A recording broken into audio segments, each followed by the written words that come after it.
an appeal is pending. And also at halftime of basketball, we'll have an interview with Redskins defensive end Dexter Manley. Now, Manley was in New York yesterday to meet with NFL Commissioner Paul Tagliabue. Manley was banned for life 1 year ago after testing positive for drugs a third time. The terms of the ban enable Manley to apply for reinstatement after a year. Well, that year is up, and a decision will be announced on Monday. I spoke with Dexter right after the meeting yesterday and asked him if he believed he would be reinstated. I haven't even digested the whole meeting yet. I had just, I think that will come in the next 24 hours. But right now, I can't answer that because I really don't know. I'm just hoping that,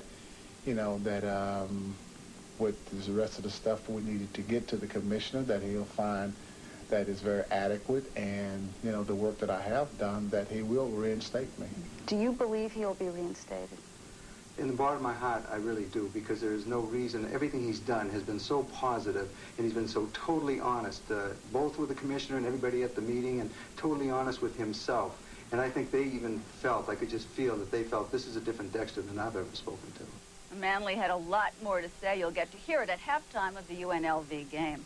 Turning to the NBA, the Lakers continue to have their problems. Last night in Dallas, the Mavs snapped a 9-game regular season losing streak against L.A., as the Lakers have now dropped 5 of their first 7. Sam Perkins making his debut against his former teammates, scoring 18 for L.A., but coach Mike Dunleavy watched his team shooting only 36% from the floor all night. Off the steal now, Derek Harper with a nice blind pass to Rodney McCray. McCray one of 6 Mavs to hit double figures. Dallas pulling away in the 4th quarter. Harper taking it outside, hitting from long range. He led a balanced attack with 19. Mavs over the Lakers, 99-86. Yeah, we're trying to find it. Hopefully we will sooner or later here. Meanwhile, the Sixers beat the Bullets last night in OT. Bernard King, as usual, leading Washington. He poured in 33, all in the first 3 quarters. Some rough moments. Charles Barkley mixing it up with Harvey Grant. No technicals called, but Barkley later fouled out. Sixers battling back from a 10-point deficit.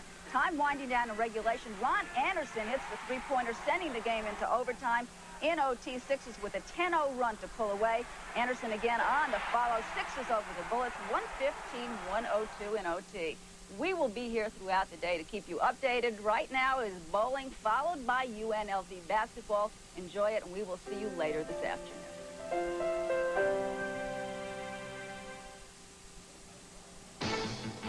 1 year ago, Parker Bohn III, the left-hander from New Jersey, would win the Brunswick World Open.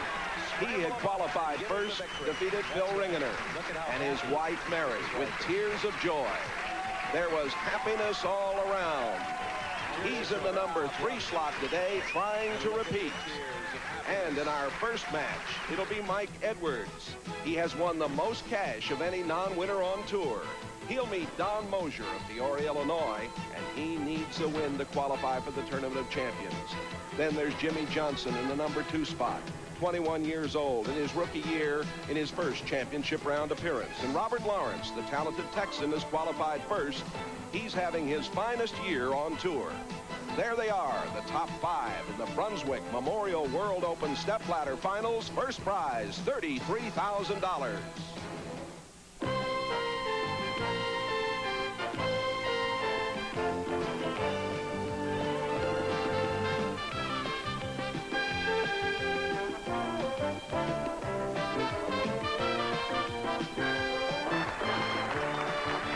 Welcome to the $200,000 Brunswick Memorial World Open. We're happy to have you with us for this very special event on the fall tour. A great crowd on hand as we come to the close of what has been a marvelous 8 days of international competition. Hello, everybody. Jay Randolph, and alongside a man who has been honored this week by the Brunswick Memorial World Open as their very special honoree, Hall of Famer Earl Anthony. What a week it's been for you. Well, it's been a great week for me, Jay, but it's been an even better week for Brunswick, and of course the scoring here has been phenomenal. 16,300 games, a new PBA record. We have 2 other stories I think that are very important today. One is Parker Bohn, the only lefty in the top 5, was qualified 3rd, a chance to repeat back-to-back Brunswick World Open Championships.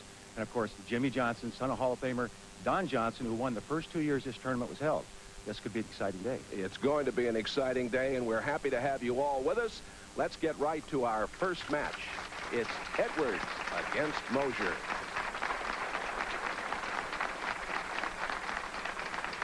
Mike Edwards on the right, 28 years old.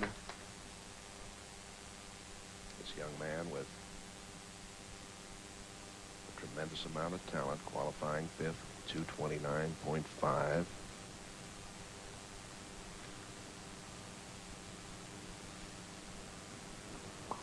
Opening on lane 21, hurry, and he leads the 10th. And that's the only thing that has kept the scores from being really phenomenal, Jay, even though they've been great all week. The corner pins, leaving a lot of 10 pins, and once in a while the half pocket 7-10. But the players have had no problem at all getting the ball in the pocket area. Again, just carry those corners. He'll go cross lane, a lot of ball speed, and very straight.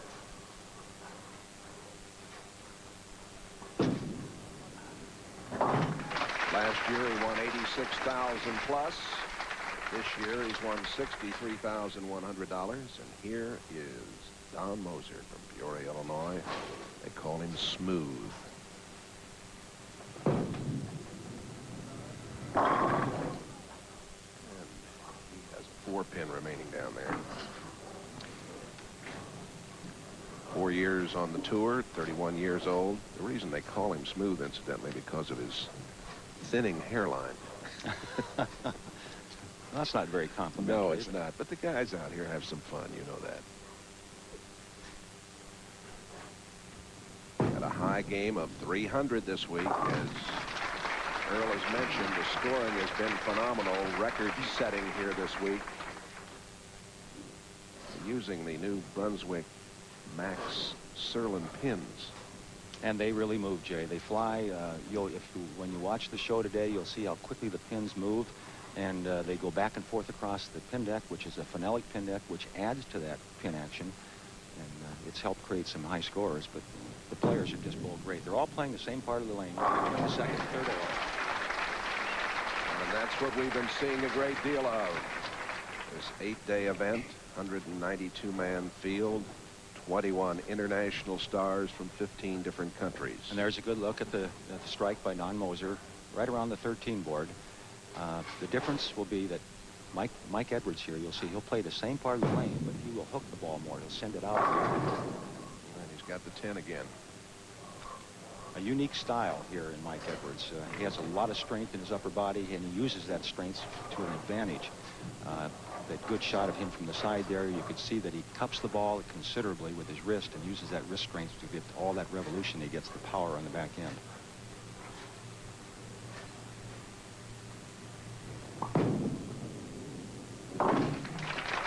Mike, who attended the University of Oklahoma, working toward a degree in agriculture, down early by 1 pin to Moser. Mike has some Cherokee and Choctaw blood in him, a Native American, you might say, from Tulsa, Oklahoma.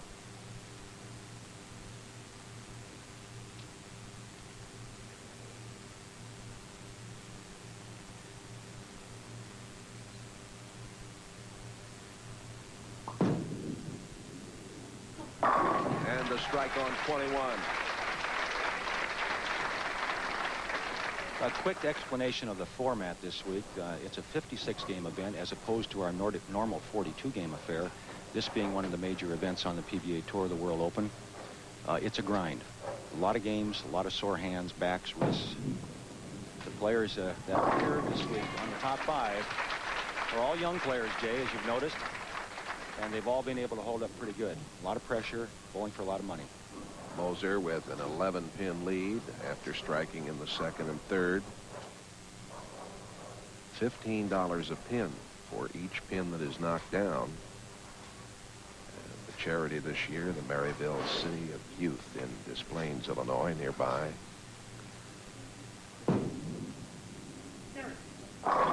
And another strike for Moser. NBC Sports coverage of the PBA Fall Tour is brought to you by Brunswick, proud sponsor of Team USA. By Chevy Trucks, more people are winning with the heartbeat of America. By the American Bowling Congress, the bowling industry leader since 1895. And by Budweiser, the king of beers, with that clean, crisp, cold taste. Nothing beats a Bud.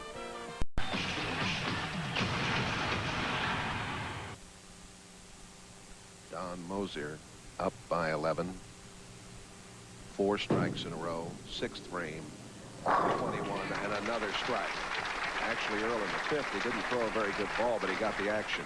Well, he got what you might call a big break. He knew he made a mistake when he released the ball. It was well inside of his target line. There's a lot of oil in the middle of the lanes. The ball kind of fell back to the pocket, and he almost left a solid 7, but he got away with it.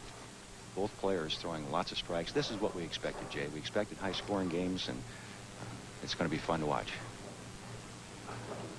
Edwards going for 4 strikes in a row. It's there. Oh, my. We're going to take a quick look here at Mike Edwards. How he gets to the foul line. See that cupped wrist? Now watch the strength in the upper body. The bent elbow, straightens it out at the bottom. Real strong follow through, and that's where those revolutions come from. It's nice to be that strong and young. Finished 2nd earlier this year at the Don Carter Classic down in Louisiana.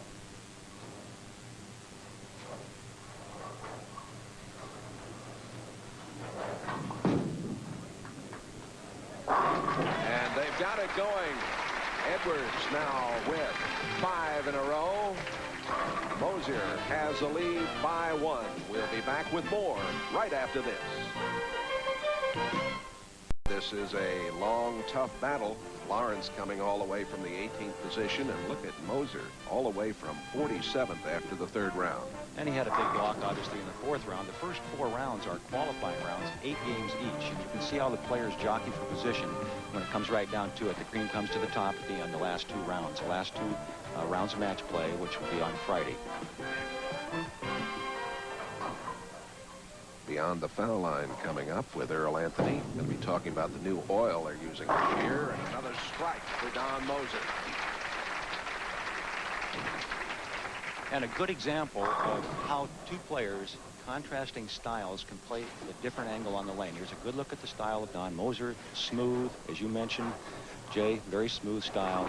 Good balance at the foul line. He's playing a very tight line to the pocket, right down around the 12-13 board, straight at the pocket, whereas Mike Edwards is throwing the big hook. Both players stringing strikes. And he got a re-rack on 21, his first of the match, or his second of the match, excuse me.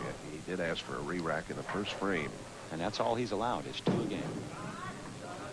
The 10. And you could see the disappointment on Don Moser's face when he left that 10 pin. He knows that if he stopped striking, Mike Edwards could continue on. Lane condition is very conducive to scoring, we've said many times. And the chances are that if you leave a 10 pin, you could lose the match at this point. Moser had 6 in a row before leaving this 10. Edwards is down by 10, and he's trying to get his 6th consecutive strike. We are in the 8th frame. This opening match, $33,000 first prize, largest prize on the fall tour. And the spinner would not get the 4 for him. And he really rolled that ball well. If anything, maybe too well, Jay. The ball hooked a little more on the back end than it has been, and just cut through the pins a little bit. Unfortunate break for Mike. He had a chance to even up the match here. Here's a good look at his style from down the lane. It's a great shot. Watching the ball rotate into the pocket area. You see the head pin go around and not come back and trip the 4. Well, we'll go from the lanes to the hardwood today. Coming up next, we've got UNLV and the USSR. There's Meg Edwards. Mike and Meg married less than a year, I believe. Nice young couple. They were married actually last September, so they've been married a little over a year. They were married down in Tulsa, Oklahoma. This is what the players call the foundation frame, Jay, the 9th frame. You want to get this strike, so you can strike out in the 10th. And he does.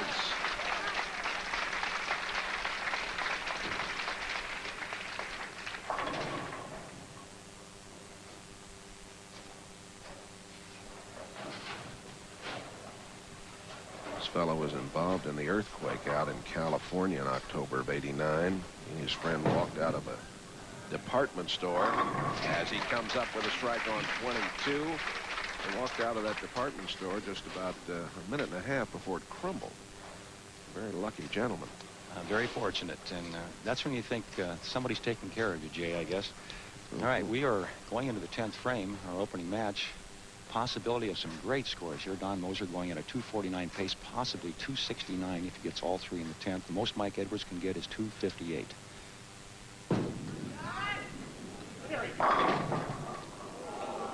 Oh, finally the 10 went down.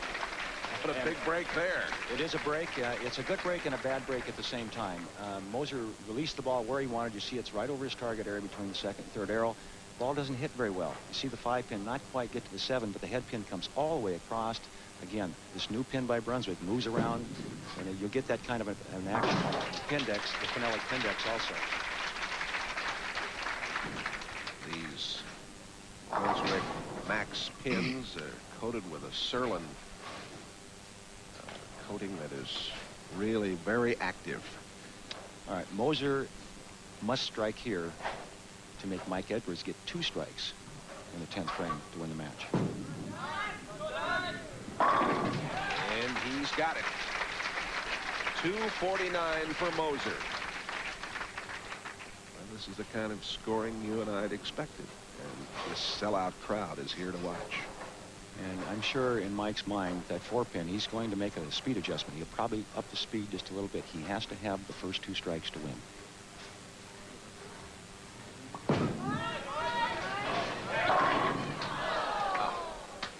Leaves the 4 again. He did it also in the 8th frame over there. And as so often happens, Jay, he did up the speed. It was pretty obvious. You threw the ball a little harder, but when you do that many times, you also lift the ball more. He actually threw it harder, but he got more back in because he hooked it more. Well, Mike Edwards will pull down $6,000 for his 5th place finish, and Dave Moser will move on. He'll be going up against the defending champion, Don Moser, excuse me, I said Dave. Good going for both these fellows in the opening match. Moser 249 to 238 over Mike Edwards. So it will be Moser going against Parker Bohn when we come back. It's more fun. Get in league with America. Join the ABC.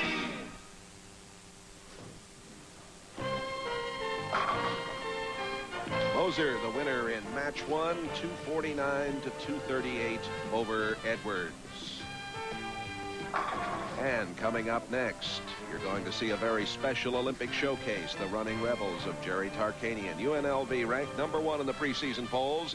They take on the Soviet national team. It's live from Las Vegas, except for those of you out on the West Coast.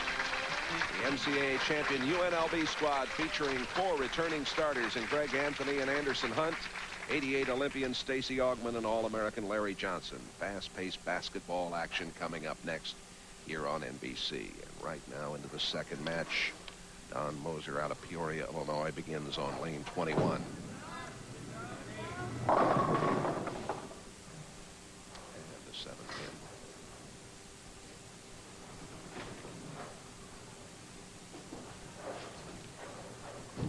Don was voted the 88 Western Region Player of the Year. 89 was even better. He earned $43,000 plus last year. And this year, more than $54,000 in the bank. Here's our first look at the defending champion from Freehold, New Jersey, Parker Bohn III. His nickname is Butch, the only left-hander, as Earl mentioned, in this field. Final 5.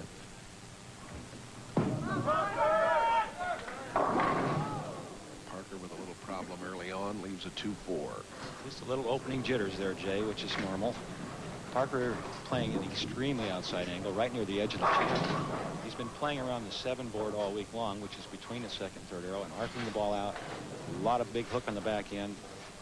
This is a real stylist. This young man has great fundamentals. Watch the balance at the foul line. Good follow through. Parker Bohn. And a win today would put him #3 on the money list for 1990, just behind Chris Warren and Amleto Monticelli.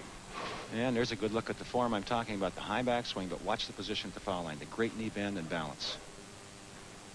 That's what creates consistent shots. And he stays with that ball real long, gets all that revolution on it, all that backhand. Watch this ball.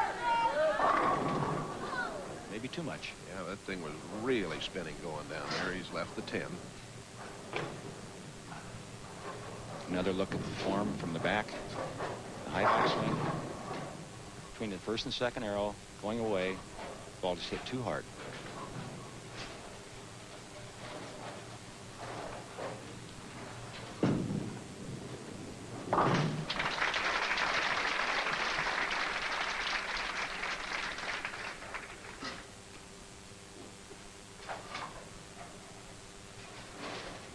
Don Moser finished second at the Fairlanes Open in Baltimore, Maryland. Second seeded, he got by Pete Weber before falling to Danny Wiseman. 2-4-5 leave. Now here's a good look at the form of Don Moser. We're going to give you a chance to see it from a couple of different angles here. From the back on the left there, and from the side. Very classic style, good long push away, but watch how straight his swing is, right straight through, and that's why his ball goes down and in. The players that hook the ball a lot, their swing will be behind their body a little bit and come from behind them out to the right. That's what creates the big hook in the back. It's the arc of the swing and the angle of the swing. Don Moser is being very straight. Goes down the lane, straight down the lane, with a little hook on the back end. That's a wonderful shot provided by our director, Kevin Schenk, and his crew, who bring you the sights and sounds of the fall tour. And they're all down for Don.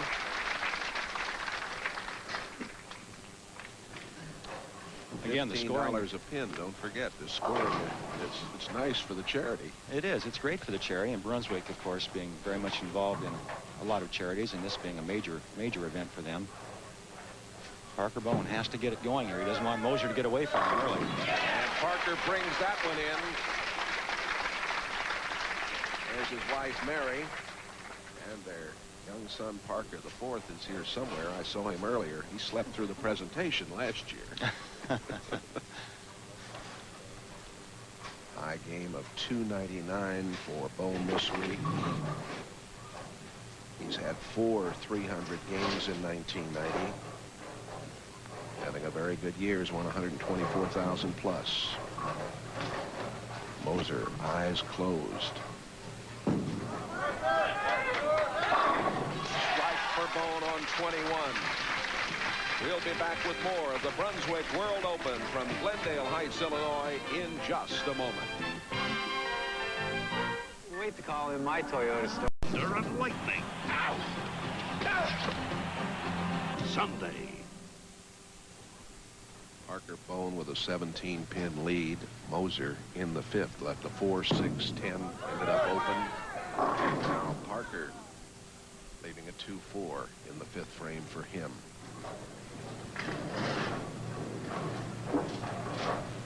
And the lanes are going through, I think, Jay, a little transition period now, as they will.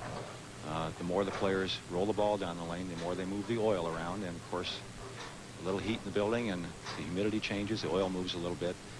But they'll adjust to it. And the scoring will, I'm sure, start up again. League bowlers, you can register to compete in the Bud Light National Bowling Hall of Fame tournament. 10th year. You'll earn an expense-paid trip to the stepladder finals in St. Louis in May. And you'll bowl side by side with Hall of Famers. The registration fee is $1. Proceeds benefiting the National Bowling Hall of Fame and Museum. For more information, contact your local bowling proprietor or call that number right there, 314-231-6340.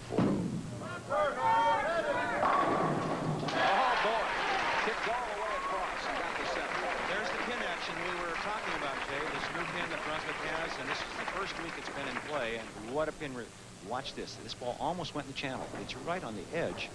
Comes all the way back, and you can see the head pin come off the wall, take out the 7. And the reaction of Parker Bohn. He loved it. Moser on 22 strikes. He's down 15 pins. I mentioned the fact that the lanes are changing a little bit. The players have to make a few adjustments. Moser, last shot on this lane, in the 5th frame left the 4-6-10. The ball just took a little more than he expected. Let's see if he makes an adjustment. The logical thing here is just a little more ball speed or look a little farther down the lane. Delay the break on the ball.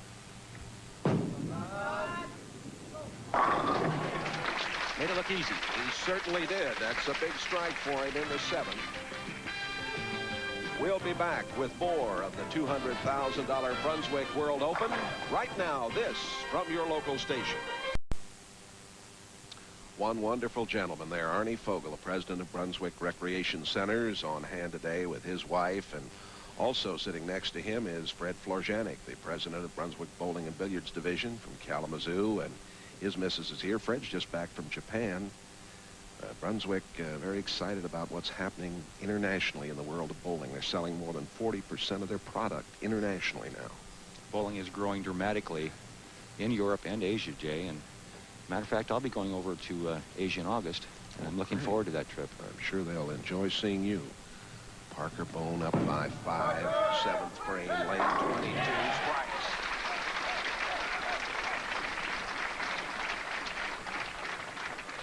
It takes a lot of courage and a lot of trust to throw the ball that near the channel. Look at that much on the back end. I'll tell you what, it makes me nervous just watching him. One little mistake, and you don't get any. There's a big difference between a strike and 0. Here's where we are in the 2nd match.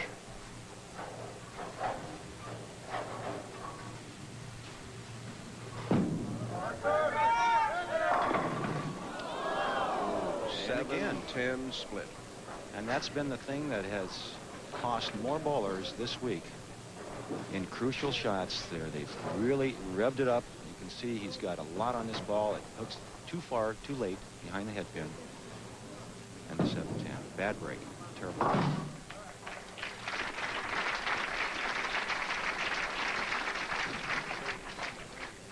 The lead now is 1 pin. Don Moser, 8th frame, chance to make that 11 pin, or actually 9 because he's 1 behind. Right. Excuse me. Big strike here for him. Can he get it? He does. Good pin action again.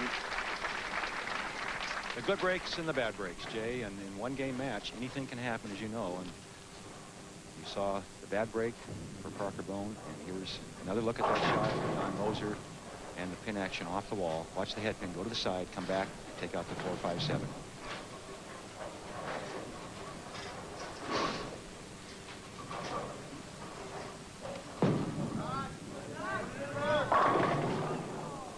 the 10 pin is standing for Moser. This match is very obvious. Will come down to the 9th and 10th frame, and that was a big shot there for Moser. That was his 9th frame. Parker Bohn still to bowl both the 9th and 10th. An 8-pin lead at this point for Don Moser with the spare.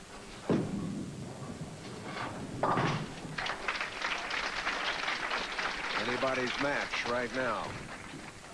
And there's always that possibility of a tie whenever the count is in this situation. The 1 or 2 pin difference in count is what it really amounts to.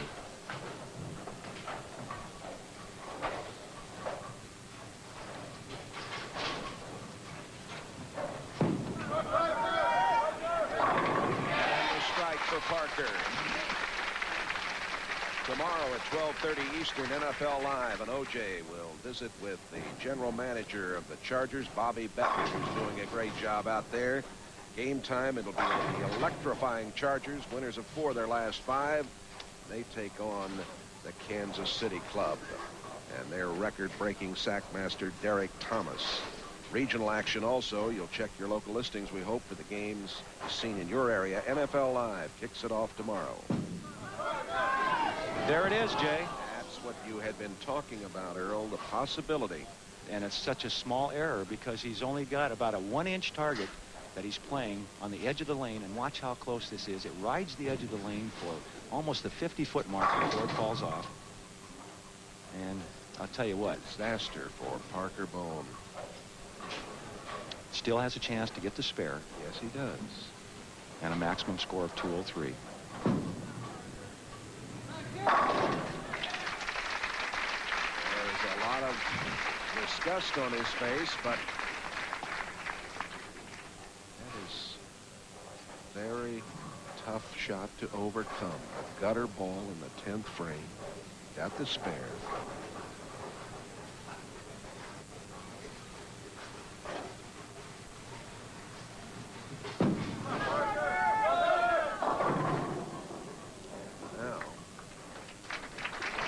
200 game.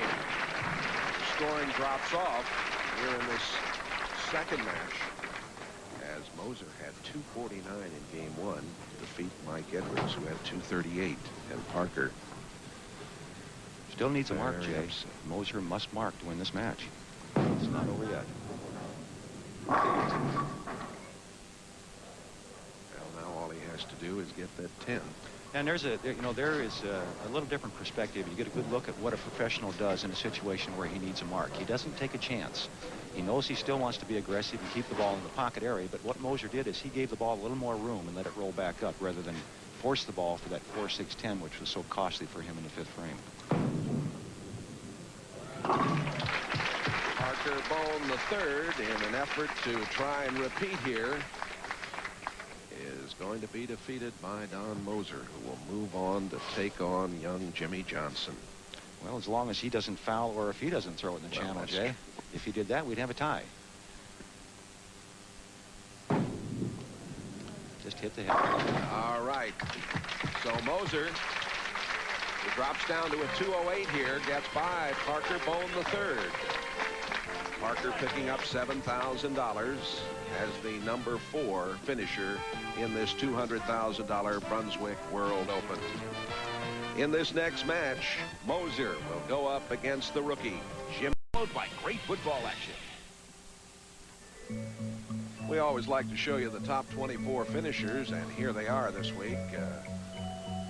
Rodolfo Monticelli. And Scotty Devers, you know, he's one of maybe 5 or 6 left-handers that had a great week. The scoring pretty equal left to right. You always are talking about those left-handers. Walter Ray Williams. And a good friend and a great guy, our president, Johnny Petraglia. Johnny, the outgoing president of the PBA. Mike Albee picking up $2,300. Bornhop, a couple of good weeks for him. He had a great week last week, as you know, and he was right back in the hunt again this week up until the last 8 games. Pencack keeps cashing, and Tom Kreitz in Tampa is there. And Gary Dickinson. He's almost as old as I am, and he's still bowling great.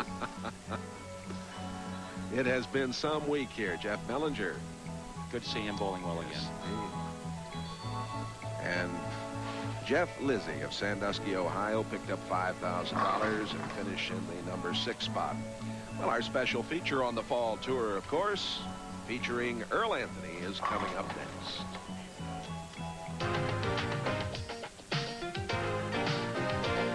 Time now for Beyond the Foul Line with Earl Anthony. Presented by the American Bowling Congress. All lanes are the same. That's a common statement you hear from many beginning bowlers, but nothing could be further from the truth. And you know why? Oil, or more correctly, lane conditioner. Just a 1/4 of an ounce or less per lane can have a dramatic effect on how your ball reacts. Through the use of a sophisticated machine, this lane dressing is applied both across and down the lane. The more lane dressing, the less your ball will hook. Less dressing, more hook. These changes in lane condition can make a big difference in how your ball reacts on the lane, so it's up to you to make the adjustment, the bowler. It could be either in your ball speed, it could be in how you rotate the ball, the angle on the lane that you're playing, or even a major change like changing bowling balls. So use your practice wisely. Before you start your competition, don't just try to get loose. See how the ball is going to react for you so you can be ready when the competition really begins. And in this match we've just watched, it's 208 for Moser. Parker Bohn III, 200, and Moser moving on to take on young Jimmy Johnson. Earl, you're talking about the lane conditions. Of course, one of the things we've seen this year on the fall tour as these two fellows get set to go is that the television lights don't affect the lanes maybe as much as they used to. That's right, and that's a good point, Jay, and I think it's necessary to say that our PBA lane conditioning crew have learned over the years what causes things to happen with the oil on the lanes, and they've come up with some solutions that have made it more equitable for all the players and kept the oil in place longer. A lot of it has to do with humidity and, of course, static electricity and things like that, and they've solved a lot of problems. Moser leaves a 3-6-10 as he begins his match after throwing a 249 with 8 strikes and a 208 with 5. 228.5 is average through the first 2 games. Picks up the spare. Excuse me, Jay. I'm sure we have a very nervous spectator right now out in the Las Vegas area. Don Johnson, who is going to get a feel of what it's like to sit back and pull for someone. And after all the years, everybody sat back and pulled for him. Hall of Famer watching his son bowl for the first time on national television. And a 10-pin for this very engaging youngster. Got a lot of personality. Well, you talked about his dad, 71 and 72, PBA Player of the Year, Hall of Famer. That picture, it says circa 1970. Don Johnson. He hasn't changed much, Jay. He's bowling on the senior tour now, and he's doing well. He's adapted. He's really come back and adapted his game to today's lane conditions. Won this tournament in 71 and 72, and now here is his 21-year-old son trying to gain his first title. Here's a good look at what he learned at watching his dad play. This young man is with the extreme power player. He gets plenty on the ball, that real long arm swing, and a great follow-through. He's got good fundamentals, and Dad taught him well. And he had a 300 game here in the first game last night. He had a 228.5 average on the TV pair this week.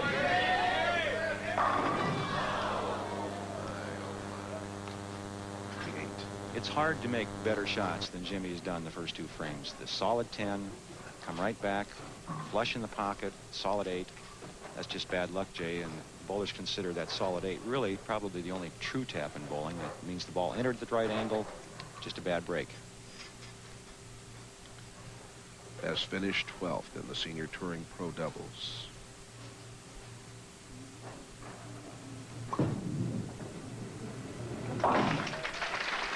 $200,000 Brunswick World Open carries with it a $33,000 first prize, and then $17,000 for second, $9,000 for third. Parker Bohn picks up $7,000, and Mike Edwards $6,000 here. Moser on 22, and a 10-pin for him. The winner also receives that Bayliner 17-foot Capri bow rider, and he gets the boat, the motor, and the trailer. Brunswick gives you everything but a lake. And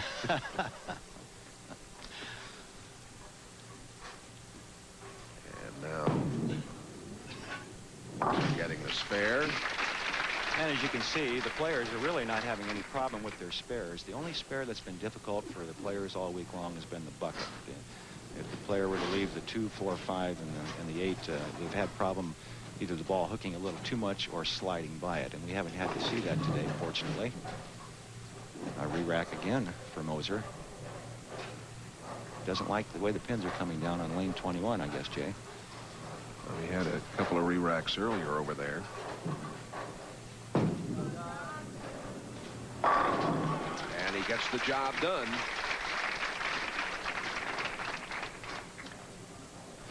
Jimmy Johnson, his first championship round appearance. If he would win, he would be the first rookie since John Drobniak in '88 to win when he beat Mark Roth in the Quaker State.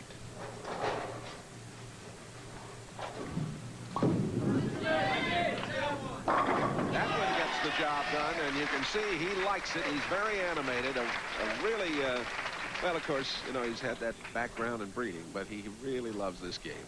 Here's a good look at his style. See that great follow through in that. Look at the rotation on that ball. Hit him thin, watch him spin, Jay. Lots of power there. And here's the reaction. All right.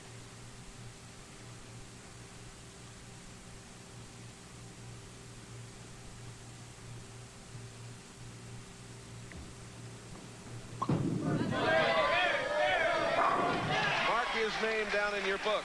He's 21 years old. Jimmy Johnson is going to be a star in this game. He's up by 10.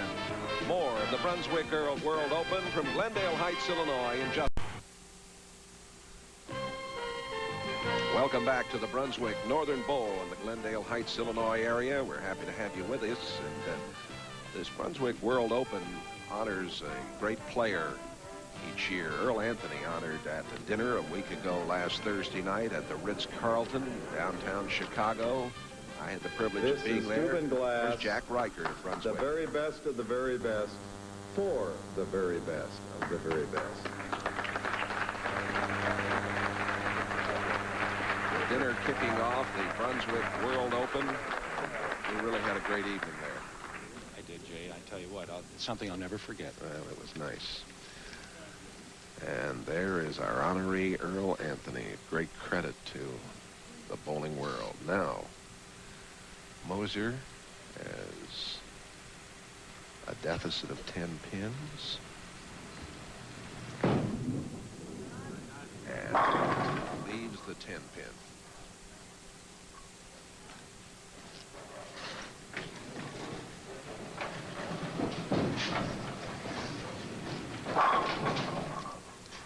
You know, the, excuse me, Jay, beyond the foul line thing that we did at the tip of the day, basically, you might call it, was how to adjust to the varying lane conditions. And what these players have done here, because there's an abundance of oil, quite a bit of oil in the center of the lane especially, they're using balls that hook a lot. They're almost what you might call sanded urethanes, and they create a great deal of friction on the lane surface. And because there's so much oil, even the pros have to go to a ball that will help them get the back end they want. And again, you'll see that the ball, making the right selection on what type of equipment to use is very important in how you play the game. And another 10 on 21. Jack Reichert, who saw presenting that award to Earl just a moment ago, received a award today from Joe Antonora, the PBA commissioner, an honorary lifetime PBA membership award, a special ring presentation here. Careful. Oh, my. And that's just a lack of concentration, Jay. A major mistake by Don Moser, and really the first one he's made other than that split he got in his last match. You see the ball going across lane. Remember we mentioned how much oil's in the middle of the lane, and that ball was in that oil and just kept sliding. You can see the disappointment there. And the rookie is up by 22. Trying to make it 3 in a row. Well, he does a lot of rooting. He does. Well, I'll tell you what, he's got a lot of rooting and rotating going on in that bowling ball. I'll tell you, that ball was out way wide of his normal target area, and he had so much on it, he still got it back and almost got the strike. He'll carry that hit most of the time. Light in the pocket, most always that will fall out for him. That was kind of a break for Moser that it didn't really. 6'3", 190 pounds. Large, strong youngster.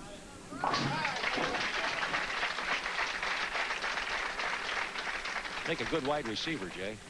Boy, he would. He's look at the shoulders on him. A 21-pin lead for Jimmy Johnson. $33,000 first prize. You know, we saw Jack Reichert there. I congratulate him for all he's done for international bowling. He got bowling into the Olympics in '88. And he's a man who really loves this game and has given so much. All of his people have. And Johnson with another strike. Trying to take command here. This one he doesn't get quite as wide, Jay. He keeps it in the oil. Remember the oil in the middle of the lane, and he gets that good back end. Almost the same hit he left a solid 8. This time he gets it all. And Moser with a strike on 22 in the 6th frame. He's got his hands full with this young fella. He does, and that 10 pin that he missed on this lane in the 5th frame could come back and haunt him, because I think they've just about got him figured out again, Jay. They've made the transition. The change in the lane condition has happened. They've made the moves that they feel are necessary, and they're both lined up to the pocket. We could see a lot of strikes the rest of the way. And a strike over on 21. 2 in a row for Don Moser. The $200,000 Brunswick World Open returns right after this from your local station. Last week, 65 million Americans witnessed the drama of the... A new PBA record this week, 300 games, 16. Here are the fellows that smashed them. And, it was really, really something. I'm reminded that Tom Kreitz had 2 300 games. Both of the players in this current match, Moser and Johnson, with 300 games. Lizzie had 2. And Robert Lawrence, who's qualified first, also had a 300 game. Next week, the PBA Fall Tour will be in Milwaukee for the American Bowling Congress Fall Classic. We'll join you at 3 Eastern Time up in Milwaukee. What a great bowling city. This whole area is great for bowling, Jay, and the excitement here, jam-packed crowds all week long, and when those 300 games were bowled, the people were jumping up and down and screaming. It was fantastic. Sellout crowd. This young man has really become one of the favorites with the people sitting in the stands this week. Jimmy Johnson out of Columbus, Ohio.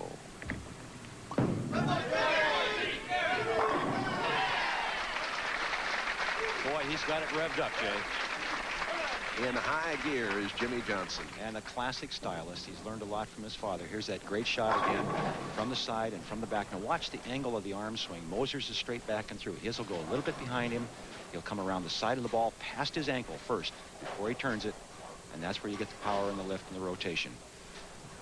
Has to be done when it passes your ankle, and he can do it well.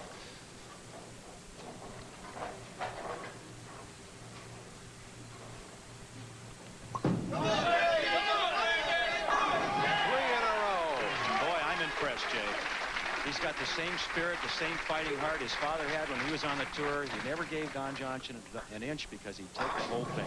Here's a good look at that strike for his 3rd consecutive. Watch how hard the ball finishes. 10 in the pit. He's made a move. Another 10-pin. Moser has moved to the right. He's playing a little more, I guess, almost on the second arrow, which is about a 2 or 3 board move for him. He's trying to get a little more back end. He doesn't feel, obviously, this ball is hitting hard enough, and he wants to get a little more in the dry area and make it finish harder. Very frustrated at this point. He's looked at a lot of 10s down there. He has, and really the key, what's kept him in trouble at this point in the match is that mistake he made in the 5th frame on lane 21 when he missed that 10-pin. This is the 4th 10-pin in this match.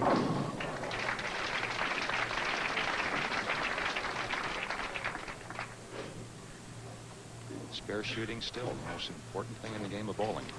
Strikes will come. Make those spares. That's what keeps you in the match. We'll watch Moser's action with his feet. He badly needs to strike here in the 9th.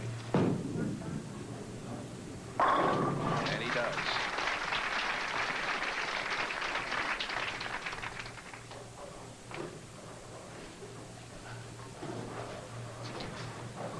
A good time to mention, since you see Jimmy Johnson taking a lot of time getting ready. Once the player that he is bowling against steps off the approach, the next player to bowl has 25 seconds to get rid of that ball.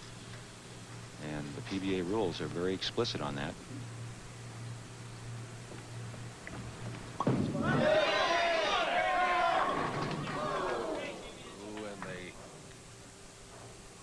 look down there, and there's the 10 for him. And you see Jimmy checking the score, seeing what he needs. He knows if he makes this spare and comes back with any kind of a mark in the 10th frame, he'll advance to the championship round. Championship match, I should say.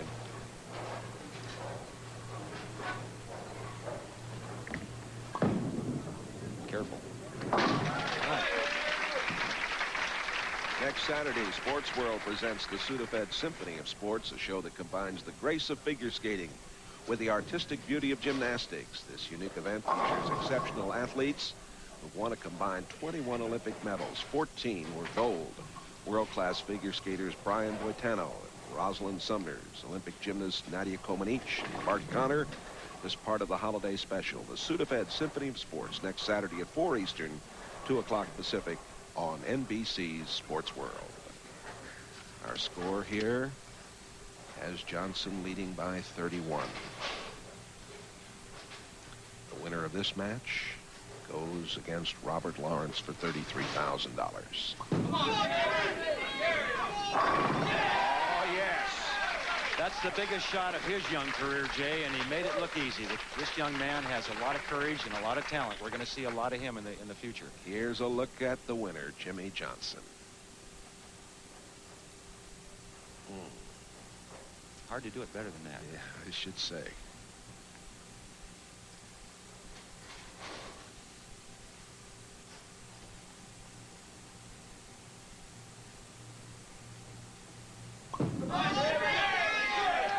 Murray. Oh, he got the action. He did, and that's the power that he gets on the bowling ball, that great wrist rotation out in front of him. It's kind of scary to see a superstar like Don Johnson give his talent to his son like this and have him come back and be this good. And again, Pete Weber, Dick Weber's son, has done the same thing. And boy, I'm glad I don't have to bowl against these guys. I had trouble with their fathers. I don't need to bowl against these kids. No, sir. Tremendous tradition in this sport. And the 7 won't go down. It is a 236. And it vaults Jimmy Johnson into the championship match. And this big crowd, a sellout crowd here, really has enjoyed his play all week long. And Moser striking. And Moser's had a great week, Jay. Even though he went down to defeat in this particular match, he beat 2 tough players to get to this point, and he's got a great career also ahead of him. The power players are the dominant players, though, and Jimmy Johnson is a great example of that.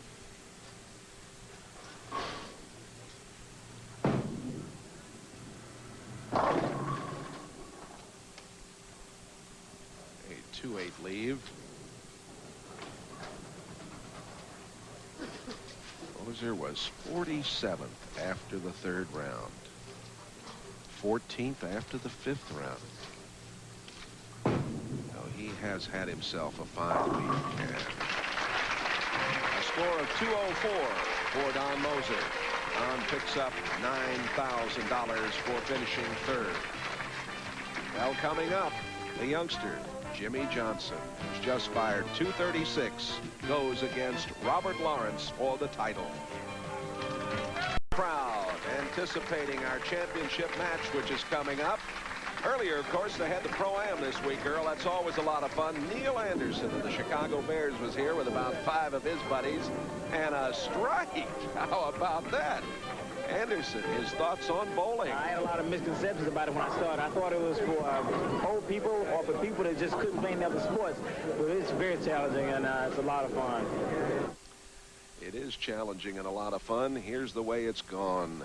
It was Moser 249 to 238 over Edwards in match 1. Then Moser got by the defending champion Parker Bohn III 208 to 200. And in the 3rd match, the rookie Jimmy Johnson with a 236 to defeat Moser at 204. And we are ready for, as always, uninterrupted coverage of our championship match as Jimmy Johnson goes against Robert Lawrence. Johnson, 229.38 this week, will open on 21.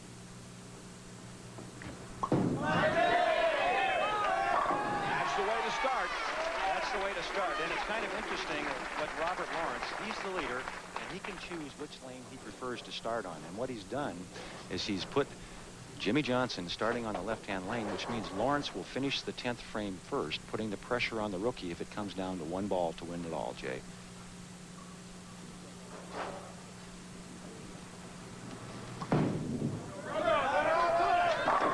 Robert leaves the 10. Robert Lawrence out of Austin, Texas. 9 years on the tour. And has had a very good year, as we mentioned. He's won 111,000 plus this year. It's his finest ever on tour. His 6th championship round appearance of the year.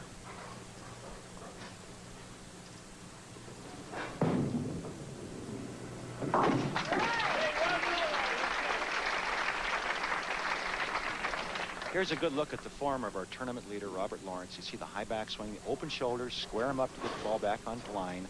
And this is not an unusual style among today's young players. And a lot of them copied the great Mark Roth when he was the big cranker on the tour, and they've incorporated some of his into their game and been very successful. You see Pete Weber with that type of style, and a lot of the other young players doing that.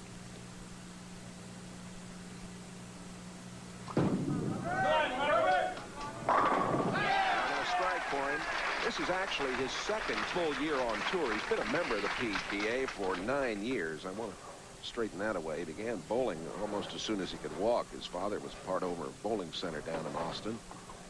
And his dad, Jack, died in '82. But this young man has a tremendous amount of talent. Now here is Jimmy Johnson.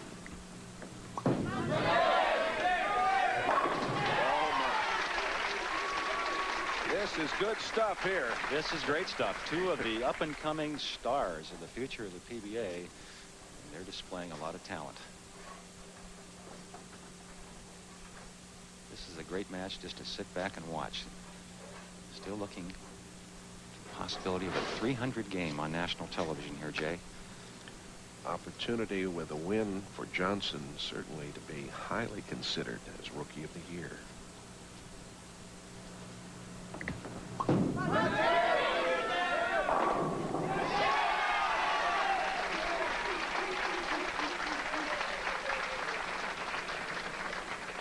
Johnson opening with 3 strikes in this championship match. And there's the power, that wrist that rotates around the ball. That's what makes those pins jump and dance. And nice to have that new pin by Brunswick down there that helps them fly a little bit more, Jay. And the reaction of young Jimmy Johnson.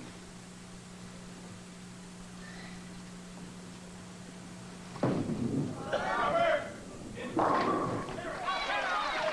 pin reaction again. That Serlin cover. Take another look at that last shot. Here's a great shot from the front. See him turn the shoulders, square him back up. And right there, the ball starts picking up the rotation. Watch the pin action. Off the wall, the head pin goes, comes between the 4 and a 7. Hit him thin and make him spin, as my old buddy and a great guy, Billy Whaley, used to say. I think you and Whaley would have liked been thrown at these pins in those days. Another for Lawrence. And this young man, Jay, is about as cool under pressure as you can get. Nothing scares him. He just goes out and plays his game regardless of what his opponent does. Robert Lawrence just makes good shots time after time.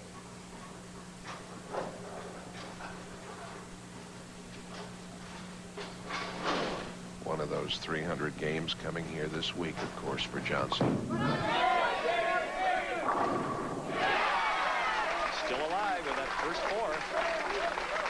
Tomorrow at 12 Eastern, NFL Live, and then National Football League action. There are the games, and the big game, of course, was San Diego and Kansas City. You'll want to check your local listings for the regional action.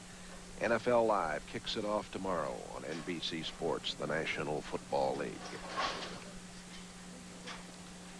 Johnson up by 10.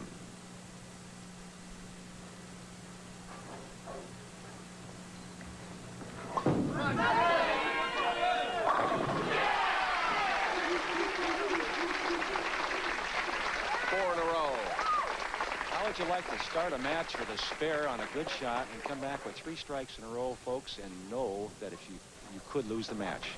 I said 4 in a row. I meant 5 in a row. Jimmy Johnson with the first 5. Robert Lawrence on a spare and 3 in a row here in the 5th frame.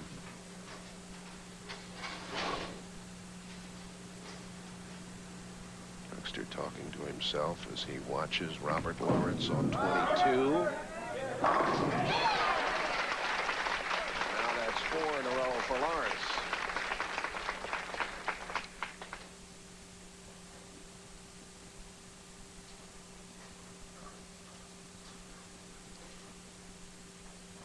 And it's been like this all week long. The matches have been exciting, down to the wire, 10th frame, big scores.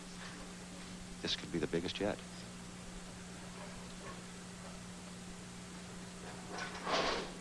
On the TV pair, he averaged 261 this week. My. A 9-pin. And something bothered Robert Lawrence. He heard something, and actually at the point of release, he was a little soft with the shot, and the ball, he didn't get the speed that he normally gets, and it was like something disturbed him.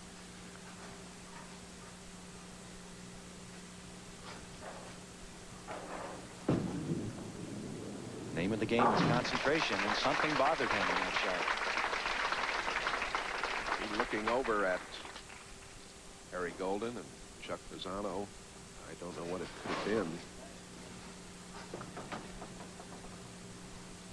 And a re-rack here on lane 22 for Jimmy Johnson, up by 11.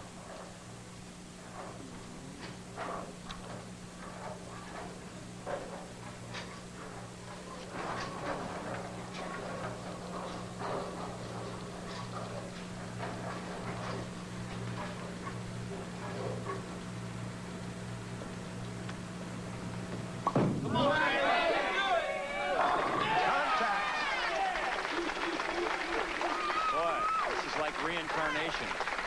Remember, Don Johnson at the Firestone Tournament of Champions, 11 in a row in the solid 10-pin, could have been a 300 game on national television. Can his son do it? He's got the first 6.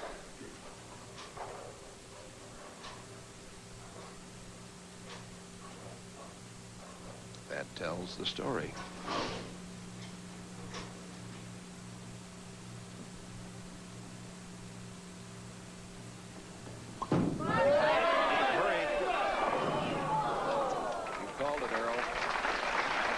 For him. Leads to 2-4-5.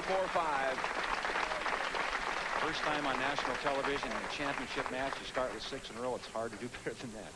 Remember, this has been the only difficult spare the players have faced all week. The middle of the lane is unpredictable. The ball either skids by or hooks more than they expect, so he has to be careful.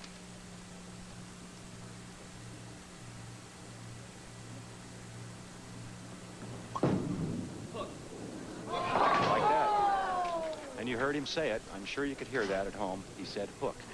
He expected the ball to move a little more. It was in the oil. There's a lot of oil in the middle of the lane, and it just skidded. Even the sanded urethanes, the balls that are made to hook, if there's a lot of oil, they'll react to that surface. That's the problem area down the middle. There's a good look at it. And watch the ball. It never turns. It just keeps rotating and sliding. It's like a tire on ice.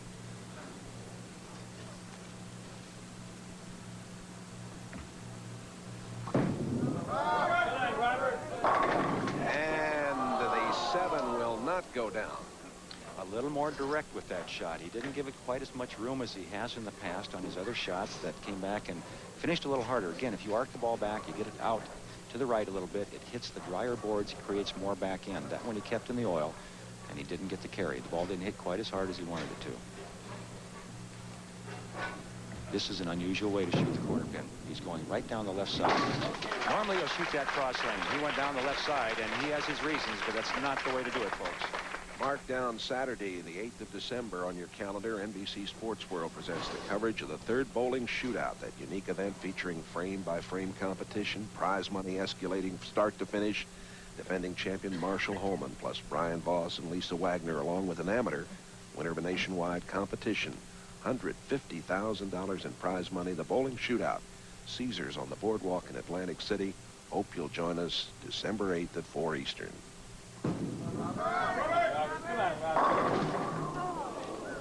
And he had the 4-9 standing earlier in the in the 6th frame on that lane, and he almost did it again, back to back. Good break. Left the 9 in the 6th, the 7 in the 7th, the 4 here in the 8th. Still anybody's match.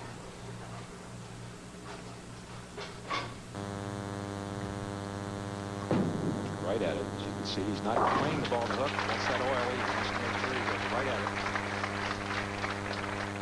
Johnson is leading by half a dozen. And as well as he has played to this point, only a 6-pin lead because of that mistake he made in the 7th frame. Now bowling in the 8th.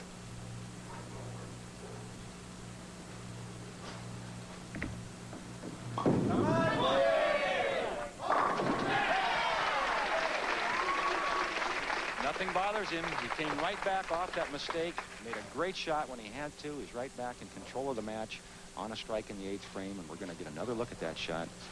The talent of Jimmy Johnson. You can see it. He's looking at the score. He's trying to figure out exactly where he stands. For 21 years of age, his concentration level remarkable here in this championship match. And here again, there's always key shots, and this is the one he wants, the 9th frame.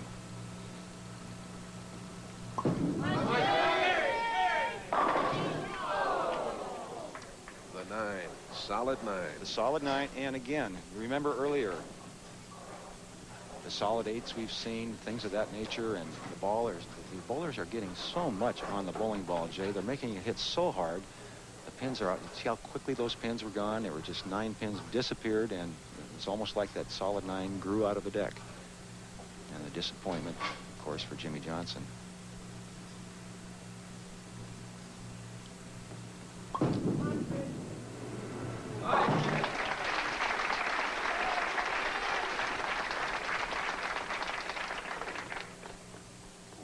Robert Lawrence down by 6.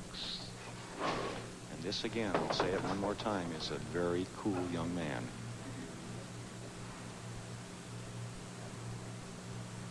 Looking for his 3rd PBA title. This young man looking for his 1st. All right, now here's where we stand at this point. Robert Lawrence is in the driver's seat. Even though he is down by 6 pins, he has a possibility of 247 if he should get the strikes in the 10th, 11th, and 12th. But on the other hand, Jimmy Johnson on a spare, the maximum he can get is 243. So the fate of the match is in the leader's hands. Robert Lawrence, our tournament leader, finishing first. And remember, he made the decision to finish first to put the pressure on the rookie Jimmy Johnson. This is a must strike to take the lead. Lawrence struck out in Peoria to win. Trouble. Major mistake. And he knows it. You can see by his reaction that the ball came off his hand early. He set it short. When you do that, it always hooks early. And here, watch the ball. Picks up the rotation early there through the middle of the head pin. And not an easy spare. He must make this spare to force Jimmy Johnson to mark in the 10th frame to win the tournament. They're in line for him down there, the 3, 6, 10. And there's his reaction after that last shot. And here we go.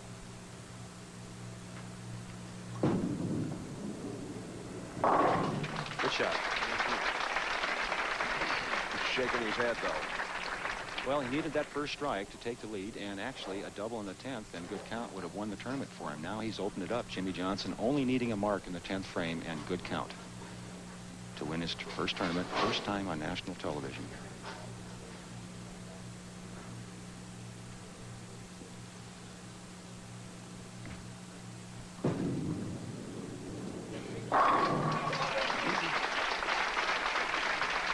For Lawrence, the score is 227.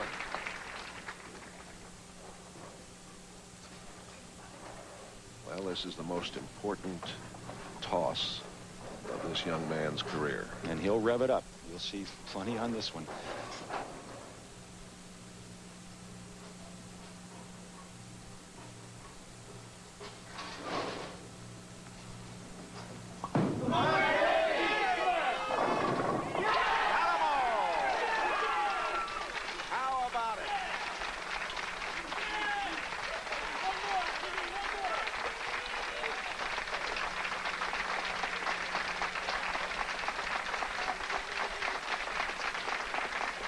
Here's a look at it. His first championship, first time on national television. He's picking right up where father left off, Hall of Famer Don Johnson. And the pins spin and dance. The New Brunswick's doing the job. And, of course, that tremendous rotation and the reaction of Jimmy. Look at this young man. His dad has got to be proud, I'm sure of that. Oh, I'm sure. Remember, Don Johnson won the first 2 from Brunswick Memorial World Open that were ever held, and here his son's picking up that heritage. What a great, great feeling it is for this young man and his father, I'm sure.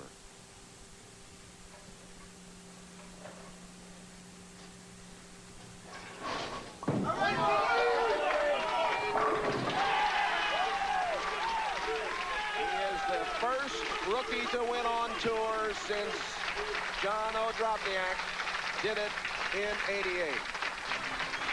What a Brunswick Memorial World Open we've had. 21-year-old Jimmy Johnson of Columbus, Ohio's the champ.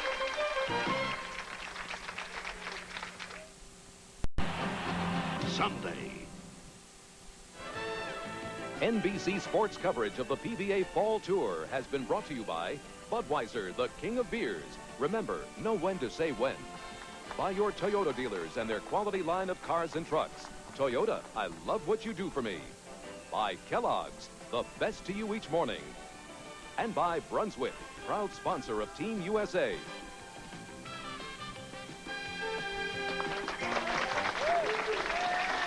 Jimmy Johnson wins it 243 to 227 over Robert Lawrence. Fred Florjanic and Arnie Vogel presenting the check and the trophy. The rookie, Jimmy Johnson, has won the Brunswick World Open. Coming up next, the running Rebels of UNLV, ranked #1, go up against the Soviet squad. That's live except on the West Coast. Basketball next. For Earl Anthony, Jay Randolph, so long. This has been a presentation of Bud Sports and the PBA Incorporated in association with NBC Sports.